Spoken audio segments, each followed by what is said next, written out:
जहां तक enforcement directorate का प्रश्न है, आज की तारीख में आप किसी भी बच्चे से पूछ लीजिएगा जो थोड़ा बहुत भी राजनीतिक जानकारी रहता है, वो आंख बंद करके आपको कहेगा एनफोर्समेंट डायरेक्टर आज की तारीख में भारतीय जनता पार्टी का एक्सटेंशन काउंटर हो गया है। वहां के जो तमाम अधिकारी लोग हैं वो भारतीय जनता पार्टी के कार्यकर्ता की तरीके से बिहेव कर रहे हैं और उनको ऊपर से इंस्ट्रक्शन आते हैं और वो उसी हिसाब से काम करते नहीं है। ये बिल्कुल विच हंटिंग का केस है और ये पूरी की पूरी निर्लज्जता के साथ इसका पालन किया जा रहा है। बच्चों की बात आई, बच्चा बच्चा भ्रष्टाचार तुम्हारा जाने है, जाने न जाने, केजरीवाल ही न जाने, भारत तो सारा जाने कि दुरुपयोग तब होता था जब पिंजरे का तोता बनाया हुआ था। इधर चुनौती देता हूं, 10 साल में एक निर्णय बताइए जहां सर्वोच्च न्यायालय या उच्च न्यायालय ने कहा हो कि मोदी जी की सरकार दुरुपयोग कर रही है जांच एजेंसियों का। चुनौती है मेरी आशुतोष जी आपसे। गौरव भाटिया जी, समाजवादी पार्टी में थे, समाजवादी पार्टी में थे, समाजवादी पार्टी के प्रवक्ता के तौर पर मेरे होने नहीं होने से कोई फर्क नहीं पड़ता है, ये तर्क नहीं है, समाजवादी पार्टी में थे। आप कहां थे? मैं फिर याद दिलाऊं, आप पत्रकार होके अपना टिकट मांग रहे थे, आप पत्रकार होकर दलाली कर रहे थे, मैं याद देता हूं।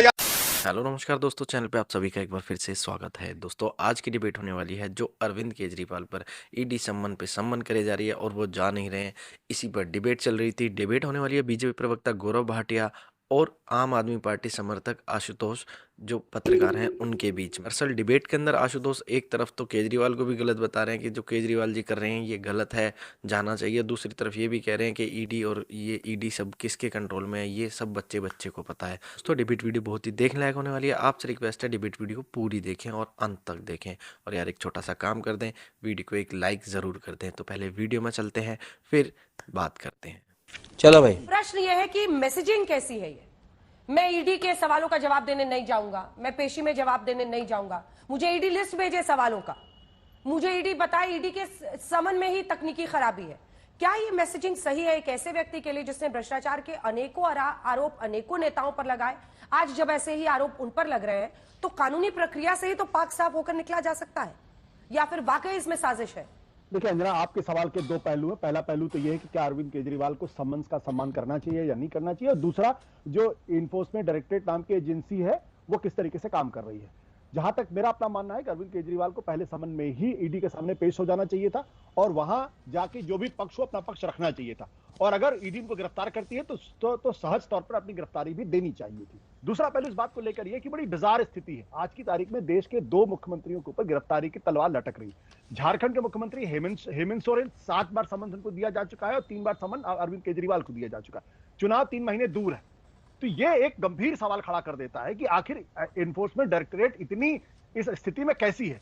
जहां तक एनफोर्समेंट डायरेक्टरेट का प्रश्न है, आज की तारीख में आप किसी भी बच्चे से पूछ लीजिएगा जो थोड़ा बहुत भी राजनीतिक जानकारी रहता है, वो आंख बंद करके आपको कहेगा एनफोर्समेंट डायरेक्टर आज की तारीख में भारतीय जनता पार्टी का एक्सटेंशन काउंटर हो गया है। वहां के जो तमाम अधिकारी लोग हैं वो भारतीय जनता पार्टी के कार्यकर्ता की तरीके से बिहेव कर रहे हैं और उनको ऊपर से इंस्ट्रक्शंस आते हैं और वो उसी हिसाब से काम करते हैं। इसमें किसी तरीके से बिना लाग लपेट के कहने मुझे किसी तरीके की कोई दिक्कत नहीं। ऐसा हो ही नहीं सकता कि 95% केसेस जो हैं वो सिर्फ और सिर्फ विपक्षी नेताओं के हैं। जैसे जैसे चुनाव नजदीक आते हैं, विधानसभा के चुनाव नजदीक आए, तो आपने देखा कि अशोक गहलोत के बेटे को बुलाया जा रहा है। वहां कांग्रेस पार्टी के जो प्रेसिडेंट है डोटासरा उनको बुलाया जा रहा है। आप जब छत्तीसगढ़ में चुनाव होते हैं तो वहां महादेव ऐप की बात हो जाती है और फिर जो वहां के मुख्यमंत्री को करीबी को बुलाया जाता है। यह महज इत्तेफाक की बात नहीं है। और तो और महाराष्ट्र के चुनाव हो रहे थे, प्रफुल्ल पटेल को बुलाया जा रहा था, शरद पवार को सम्मान दिए जा रहे थे। कश्मीर के चुनाव होते हैं तो सारे नेताओं के पास हो जाते हैं। ये इत्तेफाक नहीं है, ये बिल्कुल विच हंटिंग का केस है और ये पूरी की पूरी निर्लज्जता के साथ इसका पालन किया जा रहा है। ठीक है, गौरव भाटिया जी जवाब दीजिए। देखिए, बहुत दुख के साथ एक बात कहता हूं, बहुत ही वरिष्ठ पत्रकार रहे हैं, अब तो राजनीतिक विश्लेषक लिखवाते हैं, लेकिन मुझे निष्पक्ष नहीं लग रहे। सुप्रीम कोर्ट पे कह रहे हैं विच हंट हो रही है। सुप्रीम कोर्ट के जजेस ने मनीष सिसोदिया की जो बेल रिजेक्ट करी है, समय कम है वरना मैं पढ़ देता। उन्होंने बात करी मनी ट्रेल की, उन्होंने बात करी 350 करोड़ रुपए का घाटा वित्त कोष को हुआ है, और यहां बैठ के विच हंट की बात कर रहे हैं। भजन लाल का एक केस है, आशुतोष जी पढ़ते लिखते हैं आप, कभी कभी थोड़ा पढ़िएगा।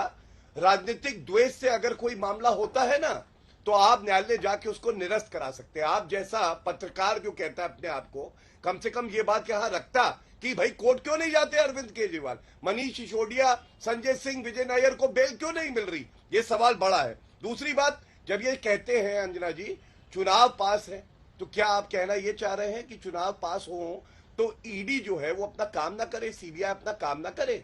आप ये बताइए, 2 महीने पहले आया था समन अरविंद केजरीवाल को, चले जाते तभी तो लोकसभा चुनाव तो तब 7 महीने दूर थे। जब आपने 2 बार समन का पालन नहीं किया, अब तो आपको कोई हक नहीं है आप ये कहे कि ये वाले चुनाव पास है। और दूसरी बात, एक और बात आपको विधिक बताऊं अंजना जी, ये जो बार बार अरविंद केजरीवाल आके रोना गाना करते हैं कि मैं सीबीआई के सामने गया, ईडी में एक प्रेडिकेट ऑफेंस होता है अगर किसी भी और कानून में है और ईडी के शेड्यूल में है कानून में मनी लॉन्ड्रिंग में, तो आप एक और जो है ईसीआईआर दर्ज करते हैं, एक और मामला दर्ज करते हैं। ये कोई व्यक्ति आरोपी हो, दोषी हो या कोई व्यक्ति जो गवाह भी हो नहीं कह सकता कि मैं सीबीआई के सामने गया था इसलिए मैं ईडी के सामने नहीं आऊंगा। इतनी जानकारी नहीं है इस मुख्यमंत्री को जिसको संविधान पढ़ना चाहिए। और अंत करूंगा एक बात कह के, एक शेर आपने सुना होगा जिसमें कहा जाता है पत्ता पत्ता बूटा बूटा, पत्ता पत्ता बूटा बूटा हाल हमारा जाने है, जाने न जाने गुल ही न जाने है, बाग तो सारा जाने है। ऐसे ही आज लोग कह रहे हैं क्योंकि बच्चों की बात आई, बच्चा बच्चा भ्रष्टाचार तुम्हारा जाने है, जाने न जाने केजरीवाल ही न जाने, भारत तो सारा जाने है।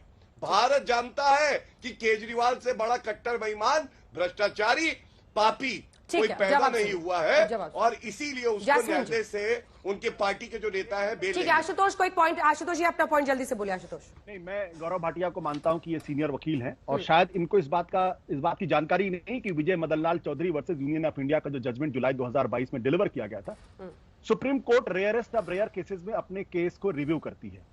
सुप्रीम कोर्ट ने तय किया है कि पीएमएलए के मामले में जो केस था उसको रिव्यू करेगी। इसका मतलब क्या है कि जो जस्टिस खानविलकर, जस्टिस कुमार और जस्टिस माहेश्वरी के रिव्यू हो गया आशुतोष जी, रिव्यू हो गया। गौरव भाटिया, मैं तो ये नहीं कह रहा हूं हाल हमारा जाने है।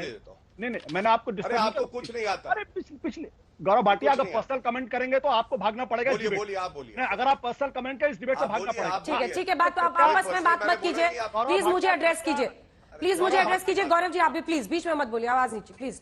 आशुतोष जी प्लीज आप टॉपिक से रिलेटेड बात करें, मत पर्सनल कमेंट में उलझे। ठीक है, मैंने उनको बोल दिया, वो अब नहीं बोल रहे। हो गया, चलिए जवाब, बेशर्मी से जवाब दिया। आशुतोष जी अपनी बात पूरी करें दलील के साथ। हाँ, तो गौरव भाटिया को शायद कानून की जानकारी इस बात की होगी क्योंकि वो वरिष्ठ वकील है।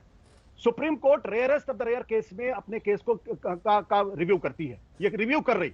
ये इस बात का अपने आप में संज्ञान है कि कहीं ना कहीं सुप्रीम कोर्ट के इस जजमेंट में कुछ गड़बड़ी हुई है और ये इस गड़बड़ी की वजह से सुप्रीम कोर्ट उसके रिव्यू कर रहा है। गौरव भाटिया उसको नहीं जानना चाहते तो गौरव भाटिया की बात है, सुप्रीम कोर्ट के सीनियर वकील है। अब ये बेहतर देता हूं। नहीं, आशुतोष जी ने अच्छी बात कही, मैं छोटा सा जवाब जल्दी से। आशुतोष जी ये आपके लिए भी है ज्ञानवर्धन, आपका भी ज्ञानवर्धन करेगा।